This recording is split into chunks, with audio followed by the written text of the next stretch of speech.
कई सौ साल पुरानी बात है।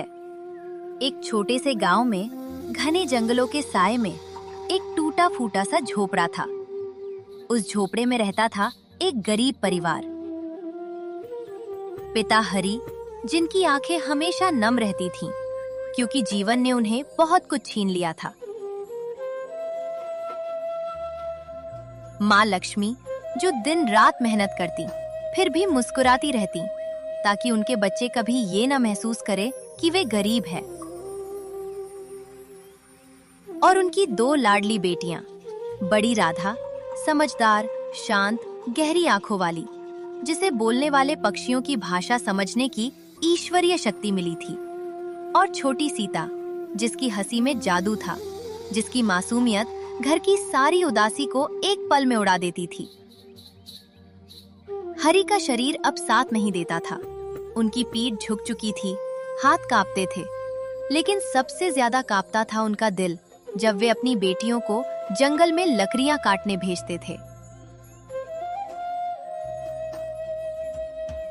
हर शाम जब दोनों बहनें सिर पर भारी लकड़ियां लिए थकी हारी लौटती, हरि दूर खड़े होकर चुपचाप आंसू पी जाते, मन ही मन खुद को कोसते, हे भगवान, मैं कितना अभागा पिता हूं।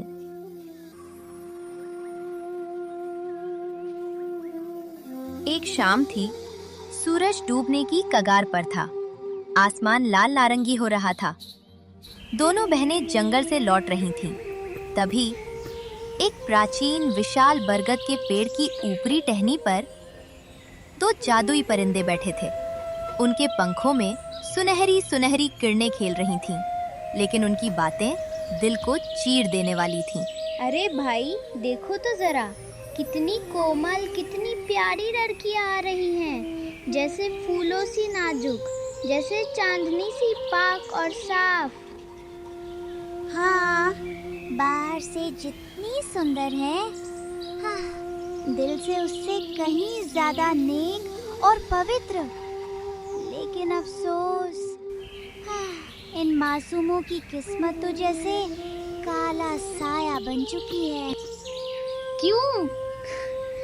क्या हुआ इनके नसीब को? बड़ी बेटी की शादी एक भयानक खूंखार भेड़िए से लिखी है, और छोटी की एक मृत शरीर से। इतना दर्द, इतनी तकलीफें, इतनी लंबी रातें अकेले रोने की, सोच सोच कर मेरा कलेजा फटता है। काश हम इन मासूमों के लिए कुछ कर पाते। काश। राधा ने सब कुछ सुन लिया। उसका दिल जैसे किसी ने तलवार से चीर दिया हो। आंखों में आंसू उमड़ आए, लेकिन उसमें उन्हें पी लिया। वो नहीं चाहती थी कि उसकी छोटी बहन का बचपन ये सुनकर हमेशा के लिए मर जाए। दीदी, दीदी, देखो ना कितने सुंदर, कितने रंग बिरंगे परिंदे हैं, जैसे सपनों में आते हैं, जैसे परी कथा के। काश हम इनसे बात कर पाते काश इनकी भाषा समझ आती। नहीं सीता, तू कभी ना जान पाए इनकी भाषा। ऐसा मैं भगवान से हर रात हर पल प्रार्थना करती हूँ। घर लौटते ही लक्ष्मी ने दोनों को गले से लगा लिया। हरि दूर खड़े मुस्कुराने की कोशिश कर रहे थे, लेकिन उनकी आंखें भर आईं। मेरी बेटियों, मेरी जानों, इतनी देर कर दी, मेरा दिल धड़क कर रह गया था। मैं कितना अभागा पिता हूँ। जो काम मुझे करना चाहिए था वो मेरी बच्चियां कर रही हैं। मेरी वजह से इनका बचपन, इनकी हंसी सब छिन गया। न जाने ऊपर वाले ने इनके लिए क्या लिखा है।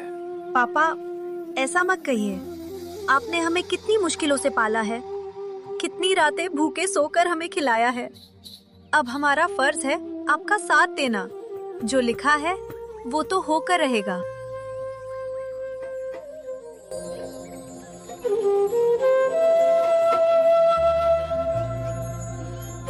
उस रात राधा अकेले बैठी रही। चांदनी में उसका चेहरा चमक रहा था, लेकिन आंसू लगातार बह रहे थे। वो आसमान की ओर देखकर फुसफुसाई, हे भगवान, अगर दुख देना ही था तो मुझे अकेले क्यों नहीं दिया? मेरी छोटी सीता को, मेरी मासूम बहन को क्यों? दिन बीतते गए।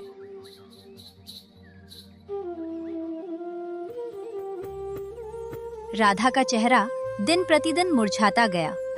आंखों के नीचे गहरे काले घेरे पड़ गए। वो खाना छोड़ चुकी थी। रात भर जागती, पक्षियों की बातें उसके कानों में बार बार गूंजती। लक्ष्मी ने कई बार पूछा, लेकिन राधा चुप रही। एक पूर्णिमा की रात लक्ष्मी राधा के कमरे में आई। देखा, राधा तकिए को गले लगाकर फूट फूट कर रो रही थी। लक्ष्मी खुद टूट गई। दोनों माँ बेटी घंटों गले लगकर रोती रहीं। मेरी बच्ची, मेरी राधा, तू कई दिनों से कुछ नहीं खा रही। तेरी आंखें धंस गई हैं, तेरी हंसी गायब हो गई। मुझसे झूठ मत बोल, मैं माँ हूँ तेरी। तेरे दिल की हर धड़कन समझती हूँ। बता दे, अपना सारा दर्द मुझे दे दे, मैं सह लूंगी। माँ, मैं पक्षियों की भाषा समझती हूँ। वे कहते हैं, हमारा नसीब बहुत बुरा है। मेरी शादी एक भेड़िए से होगी और सीता की एक मृत शरीर से। मैं सोच सोच कर मर रही हूँ माँ। मैं अपनी छोटी बहन को ये दर्द सहते कैसे देखूंगी? मैं उसे कैसे बचा सकती हूँ?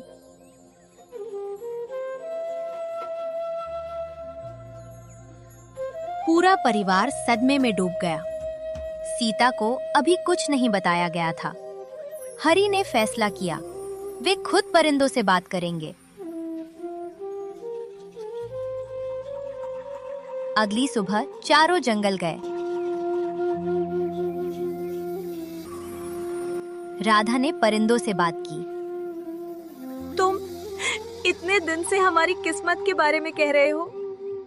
सब सच बता दो, हमें तैयार होने दो। अपने दर्द के लिए कम से कम हम रो ले। हम तुम्हारे लिए खुद रोते हैं। जो हम देख रहे हैं वो सच है, लेकिन आगे भगवान की मर्जी। शायद सब अच्छा हो जाए। ज्यादा मत रो हमारी बातों से। हम मजबूर हैं, हम कुछ नहीं बदल सकते। हरि ने राधा को कसकर गले लगाया। उनकी आंखों से आंसू की धारा बह रही थी। बेटी, मैं तुझे कुछ नहीं होने दूंगा। मैं अपनी जान दे दूंगा, लेकिन तुझे वो दर्द नहीं सहने दूंगा। लेकिन राधा जानती थी, नसीब नहीं बदलता।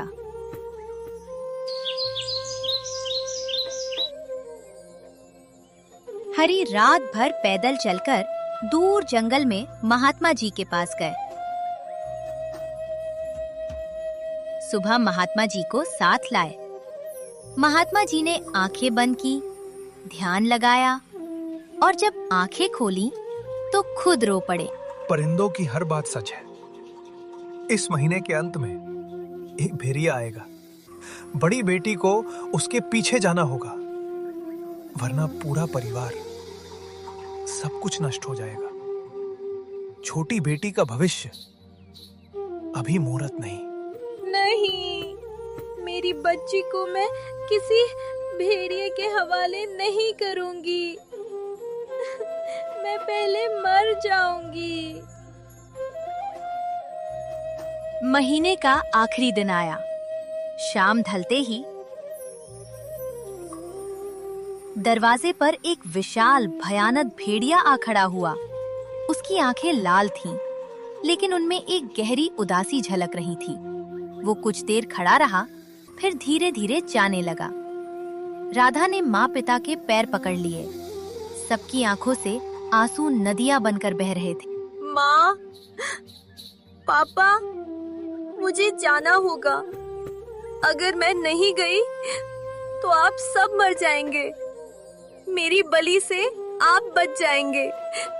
मुझे माफ कर देना। मैं आपसे बहुत बहुत प्यार करती हूँ। सीता, मेरी छोटी बहन, तू माँ पापा का ख्याल रखना। मैं हमेशा तुम्हारे साथ रहूंगी, तुम्हारे दिल में। नहीं मेरी बच्ची, मत जा। मैं तेरे बिना जी नहीं पाऊंगी। राधा, मेरी जान, लौट आ मेरी राधा। दीदी मत जा, मैं अनाथ हो जाऊंगी। तेरे बिना मैं कैसे जीऊंगी? दीदी प्लीज मत जा। सीता, तू मजबूत बन, मेरी छोटी बहन, मेरी जान। मैं तुझे हमेशा देखती रहूंगी ऊपर से। मैं खुश रहूंगी अगर तुम खुश रहोगी। राधा भेड़िए के पीछे चली गई। लक्ष्मी बेहोश हो गई। हरि चुपचाप पीछे पीछे गए। गुफा में पहुंचे तो एक चमकदार स्वर्ग जैसी दुनिया थी, अमरपुर राज्य। वहां राधा रानी बन चुकी थी। भेड़िया वास्तव में शापित राजा विक्रम था। पापा देखिए, मैं रानी बन गई।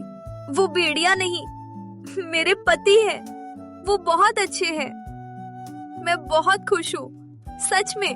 मेरी बच्ची, मेरी रानी, मैंने सोचा था तुझे खो दिया, लेकिन भगवान ने तुझे राज दे दिया। मेरा दिल आज भर आया। हरि घर लौटे। लक्ष्मी और सीता को सब बताया। तीनों गले मिलकर घंटों रोए, खुशी के आंसू। लेकिन अब सीता की बारी थी। एक दिन हरि और सीता जंगल गए। हरि थक गए थे। सीता पानी ढूंढने गई और एक पुरानी रहस्यमयी झोपड़ी में फंस गई। वहां एक मृत शरीर पड़ा था। पापा बचाओ, मैं फंस गई। यहाँ एक मृत शरीर है। मुझे बहुत डर लग रहा है। बेटी, मैं कोशिश कर रहा हूं, लेकिन सलाखें नहीं खुल रही। लगता है ये भी नसीब है। मैं तुझे छोड़कर नहीं जा सकता। आप जाइए, मुझसे मिलने आते रहिए। मैं इंतजार करूंगी हर रोज। सीता अंदर गई। मृत शरीर को देखकर रो पड़ी। लेकिन उसने फैसला किया वो उसकी तलवों की मालिश करेगी। हर रात रोती, हर सुबह फिर शुरू करती। शायद एक दिन ये जिंदा हो जाए। मैं इंतजार करूंगी, चाहे कितने भी साल लगे, चाहे कितनी भी रातें अकेले रोना पड़े। भगवान, मैंने 15 साल इंतजार किया। इतनी रातें अकेले रोई, हाथ थक गए, आंखें धुंधली हो गई, लेकिन मैंने सेवा नहीं छोड़ी। कृपा करो, एक बार इसे जिंदा कर दो, बस एक बार। माँ पिता रोज जंगल आते, झोपड़ी ढूंढते, लेकिन वो गायब रहती। 15 लंबे दर्द भरे साल बीत गए। सीता की उम्र बढ़ गई, उसकी आंखें थक गईं, हाथों में दर्द हो गया, लेकिन उसने हिम्मत नहीं हारी। एक दिन सलाखें खुली। एक दुष्ट औरत आई। उसने चालाकी से राजकुमार अर्जुन को जगा लिया और खुद पत्नी बन गई। सीता को नौकरानी बना दिया। सीता चुप रही। लेकिन एक रात अकेले बैठकर फूट फूट कर रोई। भगवान, मैंने 15 साल सेवा की और पत्नी वो बन गई। मेरे प्यार का, मेरे धैर्य का ये इनाम।